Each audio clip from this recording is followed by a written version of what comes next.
সম্মানিত হাজিরিন, আপনারা কেমন আছেন ভাই? আপনারা কি ঠান্ডায় জমে গেছেন ভাই? আজকে ঠান্ডা আছে? অন্য দিনের তুলনায় আজকে ঠান্ডাই নাই, ঠিক কিনা?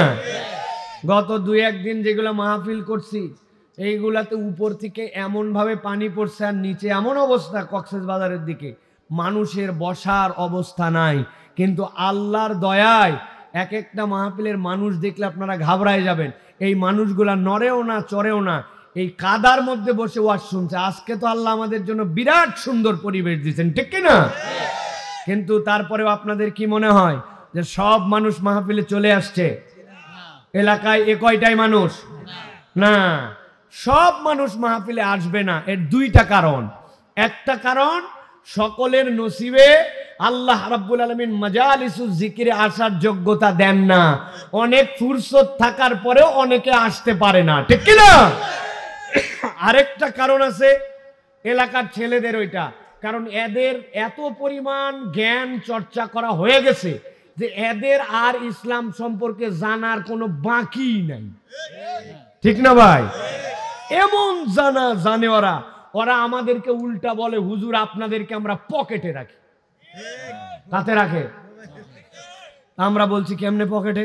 কয় আপনার ওয়াজ ইউটিউবে আছে, ইউটিউব আমার মোবাইলে আছে, মোবাইল আমার পেছনের পকেটে, আপনি আমার পেছনের পকেটে। এইরকম জ্ঞানওয়ালা আমাদের এলাকায় ছেলে পেলে আছে কিনা ভাই? ওদেরকে যদি আবার ঠাইসে ধরে জিজ্ঞাসা করেন, এই জ্ঞানের তো পাহাড়, বলতো অজুর ফরজ কয়টা, গোসলের ফরজ কয়টা? ঠাইসে ধরছেন, দেখবেন 16-17 বছরের যুবক গোসলের ফরজ ঠিক মতো বলতে পারে না। মজা করে মাঝে মাঝে বলি, অনেকেই অনেক সময় বলে হুজুর গোসলের ফরজ জানা আছে 3টা। ঠাইসে ধরছেন, বল কি কি? বলছে লুঙ্গি, বদনা, গামছা। যারা হাসলেন আপনারা, আপনাদের অনেককে যদি বলা হয় যে বাবাজি দুনিয়া তো ফাটায় ফেললেন, বিরাট বড় পণ্ডিত হয়ে গেলাম, বলেন তো নামাজের ভিতরে ফরজ কয়টা, বাইরে ফরজ কয়টা? আপনি তো গোসলের ফরজ, অজুর ফরজ জানলেন, অজুর সুন্নত কয়টা, গোসলের সুন্নত কয়টা? মুরব্বী ইউক্রেন রাশিয়ার যুদ্ধ চালায়, আমেরিকার নির্বাচনে ট্রাম্প নাকি বাইডেন এখান থেকে মন্তব্য ফলায়, উনি সিরিয়ার যুদ্ধ নিয়ে ব্যস্ত আছে, কিন্তু নামাজের ওয়াজিব রোকন জানে না। এরকম মুরব্বী কুমিল্লায় নাই। চায়ের দোকানে বসে ক্রিকেট খেলা দেখে আর চিন্তা করে বিপিএল এর সামনে খেলা কুমিল্লায় কোন কোন প্লেয়ারে নিলে ভালো হতো। মুখে দাঁত নাই কিন্তু প্লেয়ারের নাম বলেও নি। কথা বলেন, আছে কিনা? কিন্তু উনাকে যদি বলা হয় বাবাজি আশারায়ে মুবাশশারার 10 জন সাহাবীর নাম একটু বলেন তো, উনি বলবে ইমাম সাহেব জানে। ইমাম সাহেব জানলে আপনার কি লাভ? আপনার কবরে আপনি যাবেন, ইমাম সাহেবের কবরে ইমাম সাহেব যাবে। কি কথা ঠিক কিনা? আপনি ইমাম সাহেবের কান্দের উপর দিয়ে পার করে দিচ্ছেন, ব্যাপারটা কি ভাই? হ্যাঁ, দোয়াই কুনুতের অর্থ বলেন, রাগ করেন না, বলেন দোয়াই কুনুত। কয় দোয়াই কুনুতের অর্থ কিভাবে বলবো? দোয়াই কুনুতই তো জানি না। কুনুত জানলে না অর্থ বলা লাগবে, কুনুতই জানে না। বয়স কত?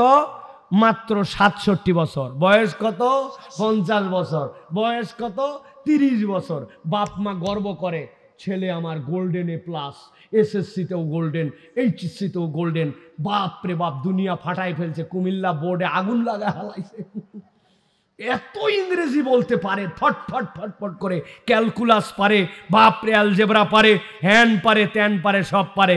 যদি বলেন সানার অর্থটা একটু বলতে বলেন তো আপনার গোল্ডেন A+ কে, দেখবেন গোল্ডেন A+ সানার অর্থ জানে না। আসেনি ভাই, আসেনি? তারাই আবার বলে ওয়াজ শোনা লাগে না। ওয়াজ শোনার কি দরকার আছে? সব জানা হয়ে গেছে। মোবাইল চাপে, ফেসবুক মারায়, ইউটিউব দেখে, এলাকায় ঘুরে, মাহফিলে আসে না। কপাল পোড়া, ঠিক কিনা? ফুটানি করো না। বছরে 1 দিন হলেও এটা কোরআনের হালাকা, এখানে আসার দ্বারা উপকার হয়। উপকার হয় কিনা? বলে হুজুর দূরে দূরে মাইক দিছেন, দূরে ওয়াজ তো যায়, সেখান থেকেই তো শুনতে পাই। এই বহুবার বলছে, আবার বলি, এই যে মোবাইল, এই মোবাইলে কয়ভাবে ইন্টারনেট ব্যবহার করা যায়? 2 ভাবে। কয়ভাবে? একটা সেলফ ডাটা আর একটা ওয়াইফাই ডাটা। কি ডাটা? মুরব্বি বলেন না, মুরব্বি আপনি বাটন মোবাইল, ইয়াংরা বুঝবে। একটা সেলফ আরেকটা ওয়াইফাই। আপনার বাড়িতে একটা ওয়াইফাই রাউটার আছে, ওই রাউটারের পাসওয়ার্ড আপনি জানেন, মোবাইলে আপনার পাসওয়ার্ড সেট করা আছে, আপনার মোবাইলটা অ্যান্ড্রয়েড ফোন, আপনার বাড়িতে গেলেই আপনি সুন্দর করে মোবাইলে ডাটা লাগে না খরচ করতে, ওয়াইফাই থেকে আপনি নেটওয়ার্ক দিয়ে আপনি আপনার মোবাইলে ইন্টারনেট চালান, ঠিক কি না? এখন বুঝে থাকলে বলেন, আপনার বাড়িতে ওয়াইফাই আছে, আপনার মোবাইল ওয়াইফাই সাপোর্ট করে, পাসওয়ার্ড জানেন, সব জানেন, কিন্তু আপনি একদিন এই বাড়ির থেকে বের হয়ে ময়নামতিতে গেছেন, আপনি ওইখানে মিষ্টি কেনার জন্য, আপনার বাড়ির থেকে ওইটা 3 কিলোমিটার দূরে, আপনার ওখানে ওয়াইফাই ধরবে তো? কেন ধরবে না? আপনার রাউটার, আপনার মোবাইল, আপনার পাসওয়ার্ড ধরবে না কেন? জোর করে ধরাবো নাকি? জি না, ওটার একটা রেঞ্জ আছে, ঠিক কি না? ভালো করে জেনে রাখবেন, ওয়াজ আপনি নানান ভাবে শুনতে পারেন, কিন্তু আপনি যখন এই সামিয়ানার নিচে চলে আসেন, ওয়াজের মাহফিলে আছেন, নবীজির ভাষায় মাজালিসুজ জিকিরে আছেন, ওইটা আল্লাহর রহমতের ওয়াইফাই জোন। আপনার মন চায় না, তারপরে জোর করে বসে থাকেন, আল্লাহর ফেরেশতা আপনার হয়ে আল্লাহর কাছে মাগফিরাতের দোয়া করে। সুবহানাল্লাহ। আল্লাহ বান্দাকে মাফ করে দেন, এটা এত সহজ ময়দান নয়। মন এমনি আনসান করে না, মন এমনি উঠে যেতে চায় না, কারণ শয়তান চায় না যে আল্লাহর গোলামদেরকে আল্লাহ মাফ করে দেন, ও তো চাবেই জাহান্নামে নিয়ে যেতে, আর আল্লাহ বান্দাকে এই জায়গায় মাফ করে দিতে চান, ঠিক কিনা? কিন্তু আমাদের আকর্ষণ নাই, কত কিছুতে আমরা সময় পার করে দেই। ওয়াজের মাহফিলে, ঘরে ঘরে ওয়াজ, পাড়ায় পাড়ায় ওয়াজ, প্রতিদিন ওয়াজ, বাপরে কি উনি কামাই করে ফেলছে। আপনি একদিনে যে পরিমাণ মোবাইল চাপছেন, ওই পরিমাণ এক সপ্তাহে ওয়াজ শোনেন নাই। কথা বলেন, কথা বলেন, হিসাব মিলান আপনি প্রিয় ভাইরা। অতএব এই কোরআনুল কারীম যদি শুনতে আসি, তাহলে আমাদের জন্য আল্লাহর পক্ষ থেকে উপকার আছে, আর যদি না আসি তাহলে আল্লাহর কাছে ওই দিন যাওয়ার পরে ধরা খাওয়া লাগবে। আল্লাহ কি বলছেন খেয়াল করেন, কোরআনুল কারীমের মধ্যে আল্লাহ বলছেন, ওয়ালাউ তারা ইযু কিফু আলান নার, ও আমার হাবিব, বান্দাদেরকে যখন হাসরের ময়দানে হিসাব কমপ্লিট করে দেওয়া হবে, হিসাব কমপ্লিট করার পরে যখন বান্দাগুলা জাহান্নামের সামনে যে দাঁড়ায় যাবে, ইযু কিফু আলান নার, আল্লাহ বলছেন যেই না জাহান্নামের সামনে দাঁড়াবে, ওই দিন তারা বুঝে ফেলবে এখন তো আমাদেরকে জাহান্নামের মধ্যে ফেলে দেওয়া হবে। আল্লাহ বলছেন সাথে সাথে জাহান্নামকে দেখার পরে ওই মানুষগুলো আল্লাহর কাছে বলতে শুরু করবে, কি বলবে জানো নাকি? আল্লাহ বলছেন, ফাকালু ইয়া লাইতানা, সাথে সাথে বলবে হায় আফসোস, হায় আফসোস। ফেরেশতারা বলবে, কিসের আফসোস তোদের আবার? আজকের দিনে আবার কেন আফসোস করিস? ওরা বলতে শুরু করবে, নুরাদ্দু, একবার যদি সুযোগ পাইতাম আমরা, তাহলে আমরা দুনিয়ায় ব্যাক করে যাইতাম। ফেরেশতারা তাদেরকে বলবে, ব্যাককলের দল, দুনিয়ার থেকেই তো এখানে আসিস, আবার কেন দুনিয়ায় যেতে চাস? দুনিয়ার থেকে আসার পরেই তো এখানে তোকে হাজির করা হয়েছে, কেন আবার দুনিয়ায় যেতে চাস? সাথে সাথে তারা বলতে শুরু করবে, ওয়ালা নুকাযযিবা বিআয়াতি রাব্বিনা, আমরা এমনি এমনি দুনিয়ায় যেতে চাই না, আমরা জাহান্নাম দেখে বুঝে ফেলছি জাহান্নাম সত্য, এর ভয়াবহতা কত। আমরা যদি একবার এবার দুনিয়ায় যেতাম, আমরা ওয়াদা করতেছি আমরা আর কখনো আয়াত আল্লাহর অস্বীকার করতাম না। কুমিল্লার মানুষ একটু জবান খুলে দিয়ে উত্তর দেন তো, একবার যদি মৃত্যু নামক যানবাহন আপনার বাড়ির সামনে এসে যায়, আর ওই যানবাহনে চড়ে যদি আপনি পরকাল নামক জিন্দেগিতে চলে যান, ওই পরকালে যাওয়ার পরে হিসাব ফায়সালা করার পরে আপনার কি দুনিয়াতে ফেরত আসার কোনো সুযোগ আছে? কথা বললেন, আছে নাকি? আমার আল্লাহ রাব্বুল আলামিন বলছেন, তারা বলতে শুরু করবে, ওয়ালা নুকাযযিবা বিআয়াতি রাব্বিনা ওয়া নাকুনা মিনাল মুমিনিন।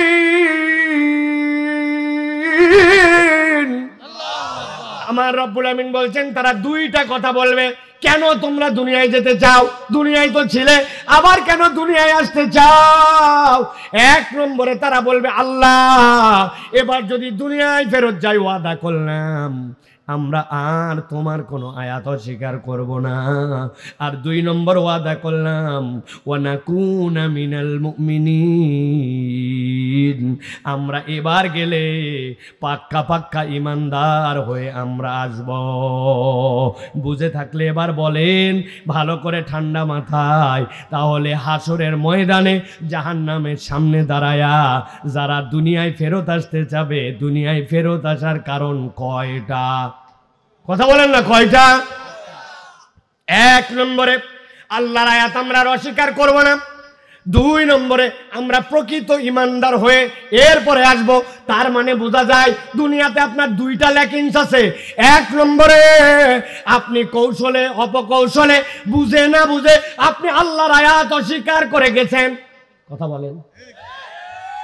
কিন্তু এখানে কোনো একটা বাপের বেটা থাকলে একটু হাত তোলেন যে হুজুর আমি আল্লাহর আয়াত অস্বীকার করি, আমি আল্লাহর আয়াত মানি না। কেউ আছেন এখানে? বুঝে থাকেন কথা, কিন্তু আমার ঠান্ডা মাথায় বোঝানোর জন্য বলছে, আগে ভালো করে কথা বোঝেন।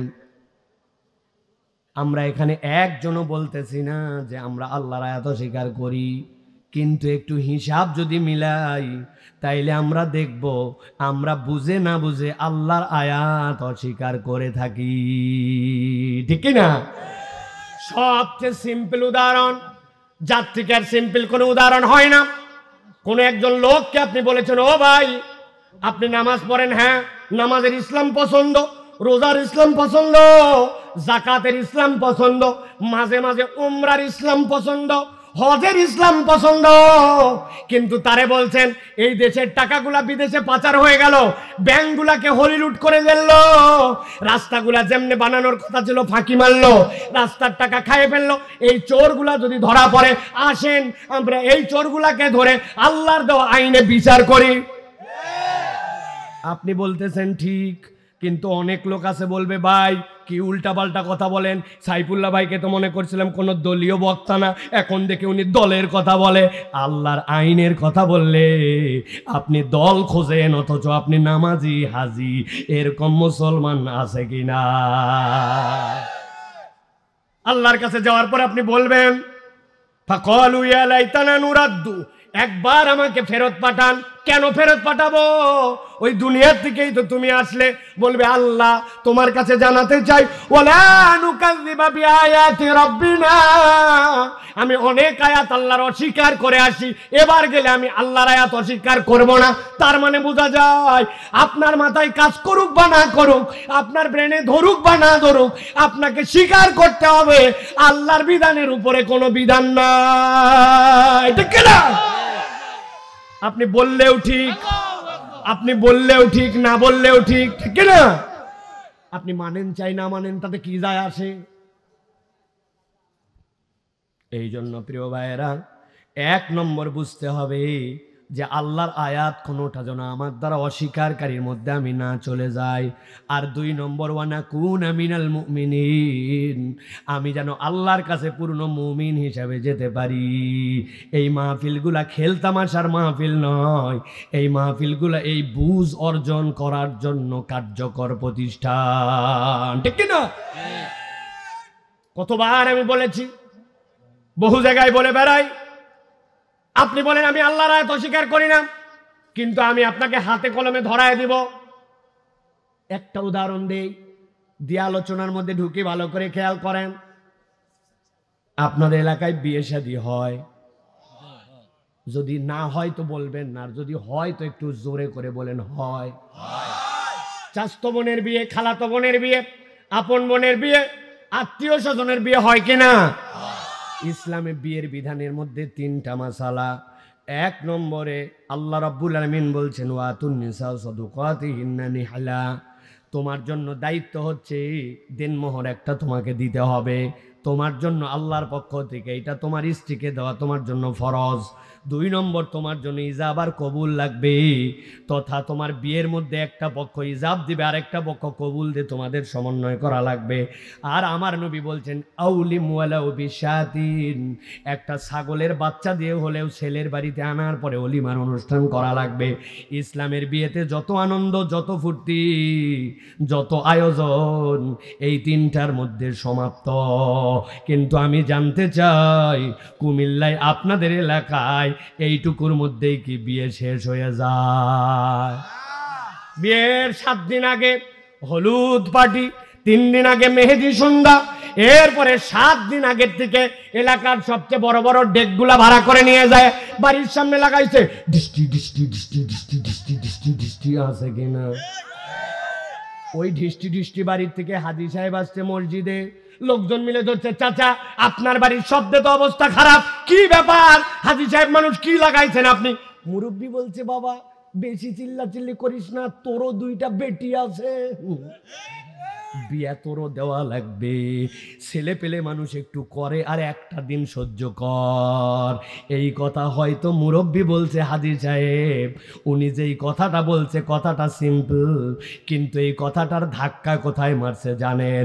উনি এর দ্বারা বোঝায় ইসলামের ইজাব কবুল, ইসলামের অনুষ্ঠান, ইসলামের অলিমা, এইগুলা দ্বারা তার ফুলফিল হয় না। আনন্দ ফুর্তি করার জন্য বিজাতীয় সংস্কৃতি আল্লাহ যা পছন্দ করে না ওইগুলাও একটু করা লাগে। এই কথা যে বলে সে প্রকৃতার্থে আল্লাহর বিধানকে স্বীকার করে নাই, আল্লাহর বিধানকে না বুঝে হলেও অস্বীকার করেছে। আমি এরকম উদাহরণ আপনাদেরকে দিতে পারবো।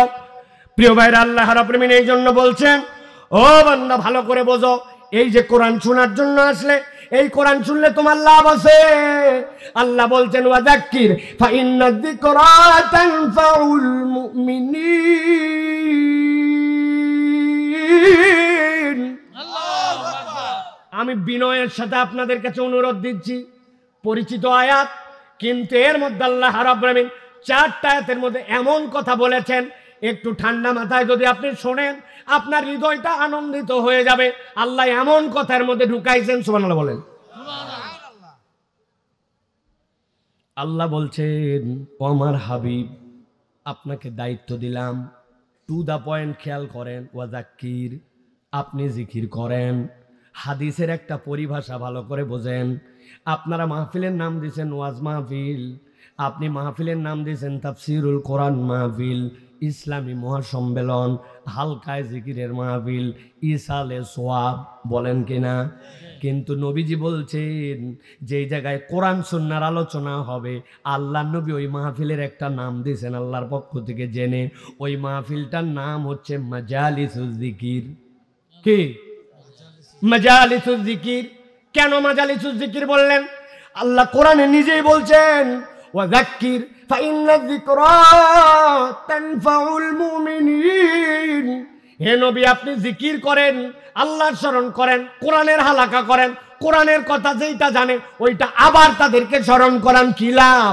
আল্লাহ বলছেন, ফাইন্নায যিকরা তানফাউল মুমিনিন। আমি আল্লাহ গ্যারান্টার হলাম, নিশ্চয় যে জিকির করতে বলা হয়েছে এইটার দ্বারা ঈমানদারদের উপকার হবেই হবে। আল্লাহু আকবার। কিন্তু আমরা কি জানি কোরআনের কি উপকার? বলে হুজুর 1 অক্ষর পড়লে 10 সওয়াব। আল্লাহ চাইলে এটা বাড়াতে বাড়াতে 700 গুণ করে দিতে পারেন। আমরা মনে করছি এইটুকুই বোধহয় কোরআনের সওয়াব, এইটুকুই বোধহয় মাজালিসুজ জিকিরের সওয়াব।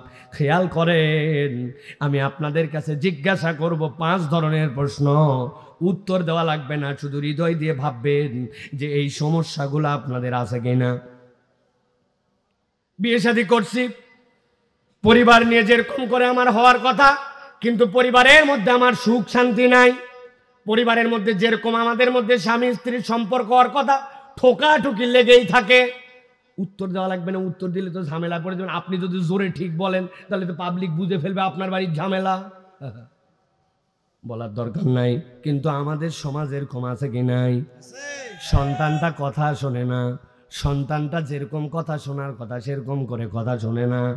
আপনি ডাক্তার দেখান, তারপরেও কেন জানি রোগ ভালো হয় না। চাকরি বাকরি করে যা কামাই করতেছেন সেইটা কেন জানি আমার সাথে যতটুকু লাগবে ততটুকু ফুলফিল করে না। আমি এমন একটা জিনিস চাচ্ছি যে জিনিসটা অনেক দিন ধরে আল্লাহর কাছে কামনা করি, কিন্তু তারপরেও কেন জানি আমার জীবনে সেইটা মেলে না। আপনি একটু হিসাব মিলায় দেখেন, আমি যেই ক্রাইটেরিয়ার কথা বললাম, আপনার আমার জীবনে এরকম অপ্রাপ্তি, এরকম সমস্যা, এরকম মুসিবত প্রত্যেকের পরিবারে কম বেশি আছে কিনা? এবার খেয়াল করেন আল্লাহ রাব্বুল আলামিন কি বলছেন তার পরের আয়াতে কারিমার মধ্যে, ওয়ামা খালাকতুল জিন্না ওয়াল ইনসা ইল্লা লিয়াবুদুন। আল্লাহ বলছেন, এই দুনিয়ার মানুষ, আমি জিন এবং ইনসানকে কেবল আমার ইবাদতের জন্য সৃষ্টি করছি। আগের আয়াত আর পরের আয়াতের মধ্যে কোনো সামঞ্জস্য খুঁজে পাওয়া যায় না, কিন্তু সামঞ্জস্যটা কেমনে আছে খেয়াল করেন। দুনিয়ার মানুষ যদি এরকম ভাবে আমি আল্লাহর জন্য নামাজ পড়ি, আল্লাহর জন্য ইবাদত করি, অতএব আল্লাহর জন্য হজ করে, নামাজ করে, দান খয়রাত করে আল্লাহর বোধহয় বিরাট কোনো উপকার করে ফেলতেছি, বিষয়টা কি এরকম? ঈমান পরিষ্কার করেন। সারা দুনিয়ার মানুষ সবাই যদি আল্লাহর ইবাদত করে, আল্লাহর কিচ্ছু যায় আসে না। সকল মানুষ যদি আল্লাহ বলা ছেড়ে দেয়, আল্লাহর এক চুলো আল্লাহর মর্যাদা কমে না। আল্লাহু আকবার। আল্লাহ বলতেছেন একই কথা। দুনিয়ার মানুষ শোনো, মা উরিদু মিনহুম মির রিজকিন ওয়া মা উরিদু আইয়ুতইমুন।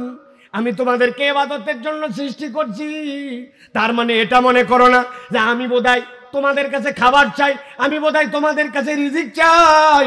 আল্লাহ শেষ করতেছেন কথা, ইন্নাল্লাহু হুয়ার রাজ্জাকু যুল কুওয়াতিল মাতিন।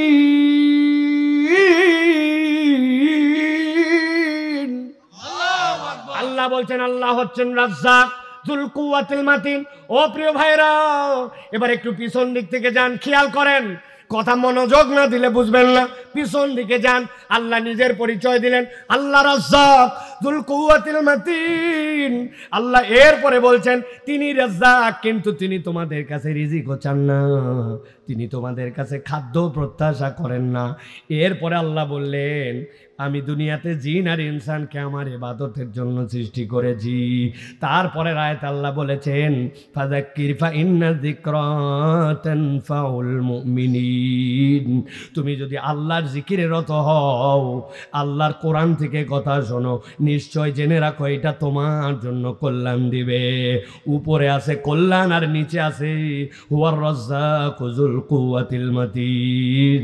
আল্লাহ বলছেন আমি রাজ্জাক, তোমার যা লাগবে আমি আল্লাহ এই জিকিরের দ্বারা তোমাকে দিয়ে দিতে পারি। সুবহানাল্লাহ।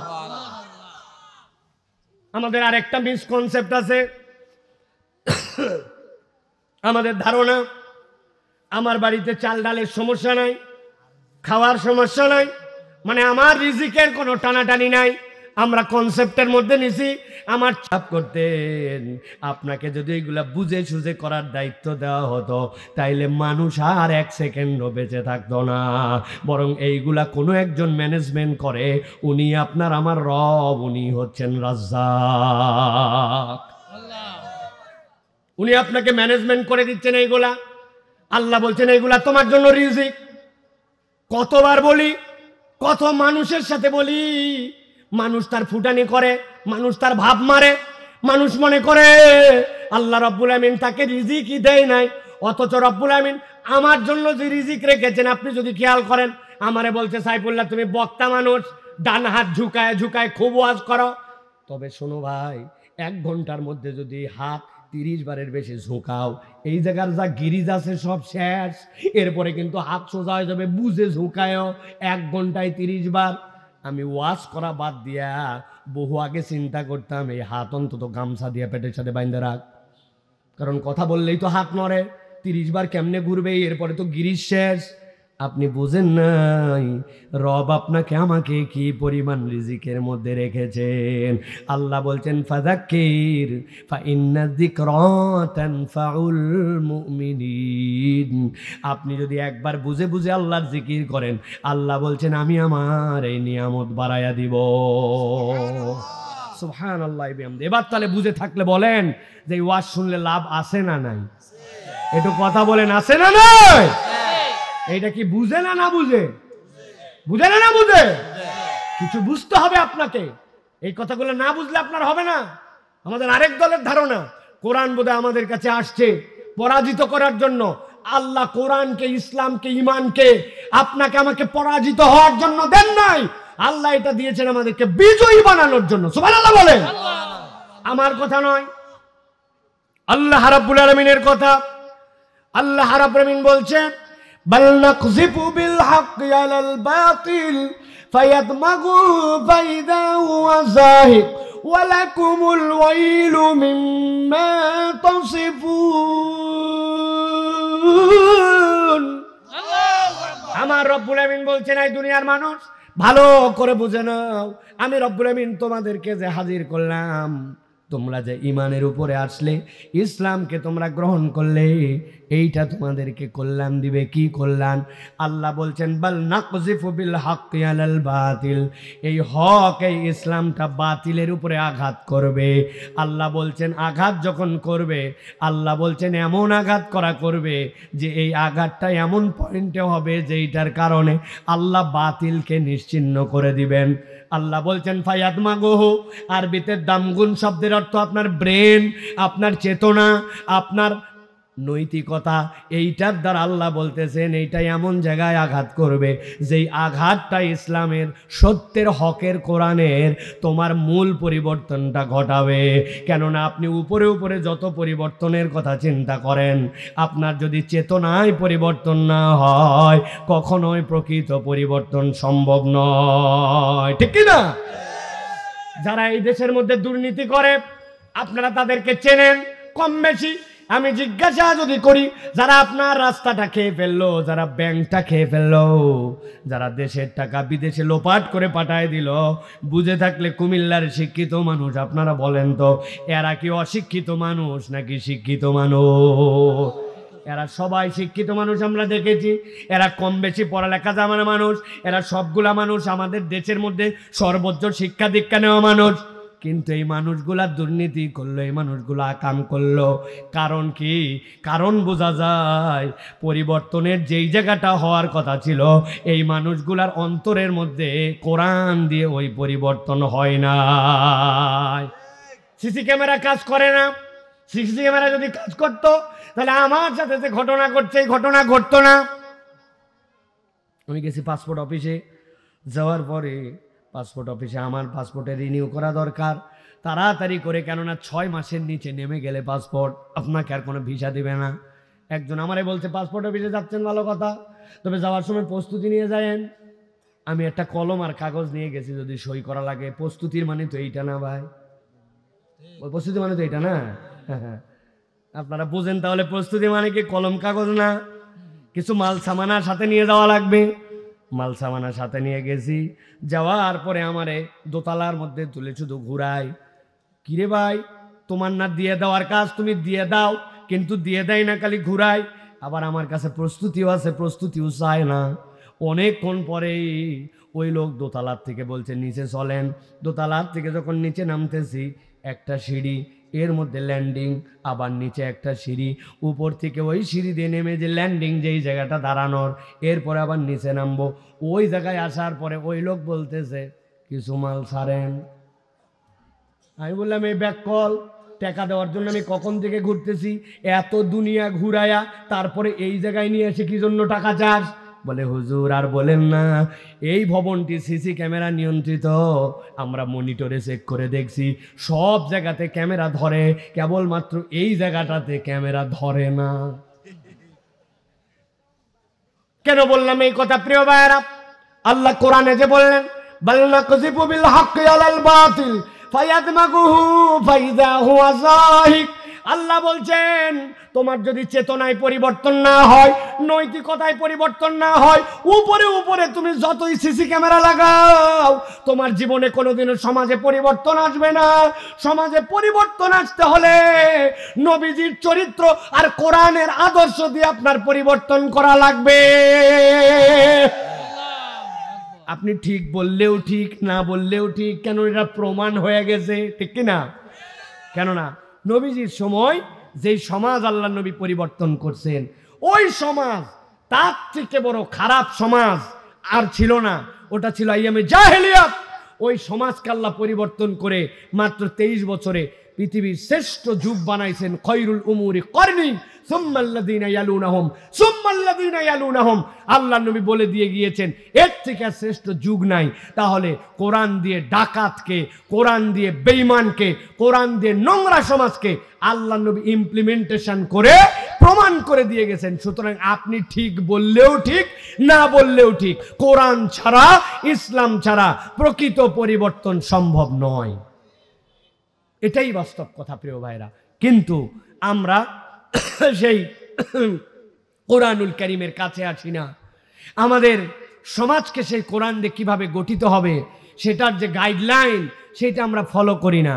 আমরা আমাদের বাচ্চা কাচ্চাকে অনেক কিছু বানাতে চাই, খারাপ নয়, আপনি ডাক্তার বানান, ইঞ্জিনিয়ার বানান, সায়েন্টিস্ট বানান, কিন্তু আপনি বেসিক হৃদয়ের মধ্যে অনুপ্রেরণাটা নেন যে কোরআন যদি না থাকে তাহলে ওইটা একটা শূন্য ঘরের মতো। শূন্য ঘরের যেরকম কোনো ভ্যালু নাই, ওই ঘরটা কোরআনহীন হলে ওটা শূন্য ঘর, ওটা আল্লাহর কাছে অ্যাকসেপ্টেবল নয়। অতএব আপনাকে আমাকে কোরআনওয়ালা সমাজ গঠনের জন্য, আপনার আমার পরিবার থেকে, সমাজ থেকে, দেশকে গঠনের জন্য প্রত্যেকে যার যার জায়গা থেকে চেষ্টা করা লাগবে, ঠিক কিনা? আল্লাহ আমাদেরকে বোঝার তৌফিক দান করেন, বলেন আল্লাহুম্মা আমিন। প্রিয় ভাইয়েরা, আপনাদের এই জায়গায় তো আমি কখনো আসি নাই, আপনারা আমার কথা এর আগেও শুনেছেন। অনেকে হয়তো ভেবে থাকতে পারেন ওয়াজ মনে হয় শুরু হয়ে গেছে। না ভাই, ওয়াজ কিন্তু এখনো শুরু হয় নাই। এতক্ষণ তাহলে কি হলো? এতক্ষণ একটু বাউন্ডারি দিলাম কেবল। এখানে অনেক জ্ঞানীগুণী মানুষ আছেন আমি জানি। আপনারা বলেন তো ভাই, যে জমিগুলি আপনারা মাঠে চাষ করেন ওইগুলো যদি বাউন্ডারিহীন হয়, আইলহীন হয়, আপনি কি পানি বাঁধাতে পারবেন? পানি থাকবে? থাকবে না। আপনার আল কাটা, আপনার পানি সবগুলি নেমে চলে যাবে। তাহলে আপনি আপনার জমিতেও যদি আপনার পানি বাঁধাতে চান, আপনার আইল লাগে, তো আপনার জীবনে ওয়াজ শুনবেন, আপনার কোনো আইল নাই, আপনার কোনো টার্গেট নাই। আপনার ওয়াজের জীবনের আইল কি? আল্লাহ। এই কথা আমার জানা হতে পারে। সাইফুল্লাহ আমাদের অনেক ছোট ভাই হতে পারে, তার জ্ঞান আমার যা আছে আলহামদুলিল্লাহ তার চেয়ে কম হতে পারে, কিন্তু সে যা বলতেছে, বক্তা যা বলতেছেন, ওয়াইজ যা বলতেছেন, এটা কোরআন সুন্নাহর যদি কথা হয়, আমি শপথ নিয়ে বসলাম, রব তুমি এখান থেকে আমাকে হেদায়েতের আলো দিও, আর আমি আমার জীবনে এই কথাগুলা মেনে নিয়ে আমার জীবনে বাস্তবায়ন করার জন্য চেষ্টা করব। এই নিয়তটার নাম হচ্ছে আইল। এটা যদি আমার জীবনে না থাকে তাহলে আমার এই ওয়াজ সারা জীবন শুনলেও কোনো ফায়দা দিবে না, ঠিক না? পাবনাতে দাদা নাতি ওয়াজ শুনতে গেছিল। দাদা নাতি এরপর একটা ছোট্ট খাড়ি ছিল, পার হয়ে ওই পারে যাই দাদার দিকে নাতি তাকাইছে, নাতির দিকে দাদা তাকায়, বলছে দাদা বুঝলাম না তোর লুঙ্গি ভিজলো না কেন? দাদা নাতিকে বলছে আমারও তো একই প্রশ্ন, তোর লুঙ্গি ভিজলো কেন? বলছে মানে? বলছে মানে আবার কি? এই যে খাড়ি পার হয়ে গেলাম, দাদা তুমি আমার সমান লম্বা, আর নাতিকে বলছে তুইও তো আমার সমান, তোর লুঙ্গি ভিজলো কেমনে? বলে না ভিজাই উপায় কি? হুজুর ওয়াজের মধ্যে বলছে পুরুষ মানুষের সতর হচ্ছে নাভির উপর থেকে হাঁটুর নিচ পর্যন্ত, এটার উপরে উঠলে কবিরা গুনাহ হবে। আমি নিয়ত করছি আর উঠাবো না। এই জন্য আমি যখন খাড়ি পার হচ্ছিলাম উপর দিকে উঠাতে তারপরে দেখলাম না, তাও হয় না, ভিজে ভিজে যাই। চিন্তা করলাম বাড়িতে যাই লুঙ্গি পরিবর্তন করব, কিন্তু ফরজ তরক করবো না, যা হয় হবে। এই জন্য আমি হাঁটুর উপরে তুলি না, এই জন্য লুঙ্গি ভিজে গেছে। কিন্তু দাদা জিজ্ঞাসা তোমার কাছে, তোমার লুঙ্গি ভিজলো না কেমনে? বলছে আরে বেওলদের বলদ, 70 বছর ধরে এই মাহফিল শুনতেছি, বয়স আমার 90 বছর, জীবনে কোনোদিন এই খাড়ি পার করে ওয়াজ আনি নাই, আর তুই প্রথম দিনেই কেস খামার করলি, ওয়াজ বাড়িতে নিয়ে আইছে। তাহলে পরিবর্তন হলে একদিনেই হয়ে যাওয়া সম্ভব, আর নসিবে না থাকলে ওয়াজের পরে ওয়াজে কোনো পরিবর্তন হবে না। মাহফিল থেকে যাই বলবেন বক্তা একটা আনছিল, ফাটায় ফেলছেন। বউ হয়তো জিজ্ঞাসা করছে কি ফাটালো, বলছে তা বলতে পারবো না, কিন্তু ফাটাইছে। এই যে ফাটাফাটি ওয়াজ, এই ফাটাফাটি ওয়াজ আমার জানা নাই ভাই। মেহেরবানি করে এই জন্য যতটুকু বলবো কোরআন সুন্নাহর আলোকে একটু বলার জন্য চেষ্টা করব। জ্ঞান সীমিত, কিন্তু নিয়ত যদি করি যে এটা আমার আপনার জীবনে পরিবর্তনের জন্য আল্লাহ কাজে লাগাবো, আল্লাহ চাইলে আজকের ওয়াজকে আপনার আমার জান্নাতে যাওয়ার ওসিলার ইবাদত হিসেবে কবুল করে নেবেন। আল্লাহুম্মা আমিন।